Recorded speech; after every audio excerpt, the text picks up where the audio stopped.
Naipit natin kinukundina ang isang insidente naganap noong July 12, 2025 sa barangay Babang Dupay, Quezon City, kung saan isang tauhan ng PNP ang naaresto dahil sa pananakot, pagtuto at pagpaputok ng baril na kung saan ito ay nag-viral sa social media. Sa ngayon po, ang nasabing pulis ay kasalukuyang nasa kustodiyan ng Quezon City Component Police Station at sisiguraduhin ko po bilang inyong provincial director na siya ay mapaparusahan at tuluyang matatagdag sa serbisyo bilang pulis. Ang ganitong klaseng asal ay hindi kailanman kinukonsente sa ating organisasyon.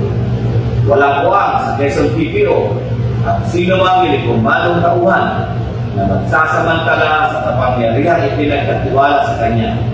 Ang sino mang lalabag sa batas ay mananagot saan manghanay siya nabibilang. Last nating paabot sa publiko na ang Quezon PPO ay naninindigan para sa serbisyong may disiplina at integridad. Patuloy tayong maglilinis sa ating halay at titiyakin ang mga natitira ay yakong tunay na karapat-dapat sa pagtitiwala ng sambayanan. Sa mga kasamahan kong tapat sa serbisyo, huwag tayong panghinaan ng loob. Hindi kailanman kailangan natin ngayon ng pagkakaisa, disiplina at dedikasyon sa ating tungkulin.